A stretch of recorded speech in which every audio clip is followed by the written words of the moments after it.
जी अस्सलाम वालेकुम dear students. जी बच्चों, आज आप पढ़ने वाले हैं क्लास 9 की मैथ चैप्टर आपका 2। और बच्चों आज आपका जो टॉपिक है वो है रेडिकल यानी जज़र की खसूसियात।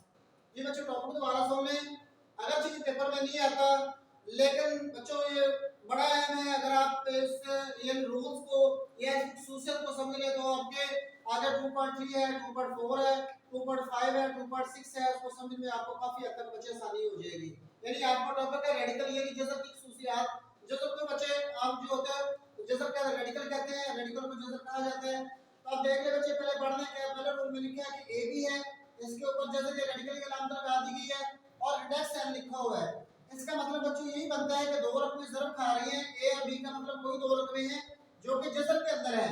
जब दो रकमें एक ही जज़र के अंदर आ जाए तो ये वाला ऊपर इंडेक्स जो होता है ये दोनों का अपना इंडेक्स हो जाएगा। यानी इसको आप लिखेंगे ए का इंडेक्स, ए का जज़र और ऊपर आपका इंडेक्स आना चाहिए डॉट। इसी तरह बी का भी जज़र और आपके आ जाएगा इंडेक्स। ये जज़र के अलामत ज़रब के अलामत लगा ले चाहे डॉट के अलामत लगा ले। तो बच्चों आपके कहने का मतलब ये है कि अगर दो रकमें किसी भी जज़र के नीचे आ जाए इकट्ठी जो आपस में ज़रब खा रही है तो आप उसका अलग-अलग भी जज़र लगाएंगे। मिसाल के तौर पर अगर आपके पास दो रकमें आ जाते लिखा 2 3 into 2 ये आपका लिखा हुआ है और एक ही जज़र के नीचे चाहे इंडेक्स नहीं भी लगा हुआ, फर्ज करें हमारे पास जज़र नहीं है तो इसका मतलब बच्चे यही होता है कि ये 3 का जज़र अलग और 2 का जज़र आप इसको अलग-अलग लिख सकते हैं। ये अलग-अलग लिखे हो तो बच्चों आप इसको इकट्ठा लिख सकते हैं और अगर इकट्ठे लिखे हो तो आप इसको अलग-अलग जज़र लिख सकते हैं बशर्ते कि दो रकमें आपस में मल्टीप्लाई हो रही है। यानी अगर इनकी इंडेक्स ये नहीं भी लिखी हुई, ये इंडेक्स जो ऊपर आपके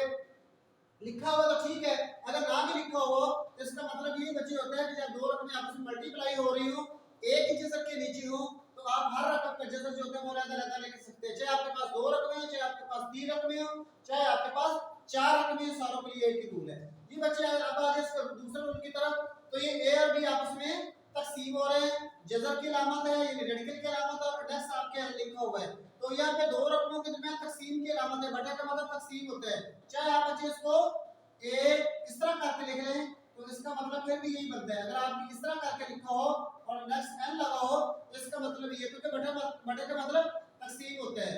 जब बच्चे दो रकमें आपस में तकसीम हो रही हो और उनके ऊपर जज़र की अलामत लगी हो, रेडिकल की अलामत लगी हुई हो तो हर रकम के साथ आप अलग-अलग लिख सकते हैं। नेक्स्ट अगर आपके है तो इस तरह आपने एन लिख लेना है, इस तरह बी का जज़र लगाना है और इसके ऊपर आपने एन लिख लेना है। अगर आपके पास ये एन का मतलब इंडेक्स अगर हो, अगर बच्चे फर्ज करें आपके पास इंडेक्स नहीं है, कोई रकम आपको दे देते हो कहते a बटा b आपके पास लिखे है उसमें जज़र की अलामत लिखी हुई है तो इसका मतलब ये है कि ये a जज़र के साथ आपने अलग लिखना है और b के साथ आपने अलग लिखना है। इसका मतलब बच्चे यही बनता है कि जब भी दो रकमें आपकी तकसीम हो रही हो उनके ऊपर अलग-अलग जज़र लिखा हो तो आप उसको इकट्ठा लिख सकते हैं, यानी दोनों के ऊपर जज़र की अलामत लगा सकते हैं। और अगर दोनों के ऊपर इकट्ठा जज़र लगा जो तो लिखा हुआ है तो आप उसको अलग-अलग हल कर सकते हैं, इंडेक्स हो या ना हो। इस वजह होता है इस मिसाल में दोनों ने इंडेक्स दिया है बच्चे, इंडेक्स का होना लाजमी नहीं है क्योंकि कुछ सवालों में इंडेक्स होता है कुछ सवालों में ये इंडेक्स जो होता है नहीं लिखा होता। जी बच्चे अब हम इसमें चलते हैं चौथे जज की तरफ। तो चौथे में देखें a का जज़र लिखा है, इसके ऊपर उन लगाया एम इंडेक्स लगाया, फिर आगे मजीद इसके ऊपर जो है ये लगाया हुआ है। इसको हल करने का तरीका ये है, एक आप जज़र लिखेंगे ठीक है जी और ये आपके पास आ जाएगी एम एन, यानी दो इंडेक्स आपके हों तो उनकी जो इंडेक्स लिखी जाती है वो आपके बतौर इंडेक्स इकट्ठी हो जाएगी।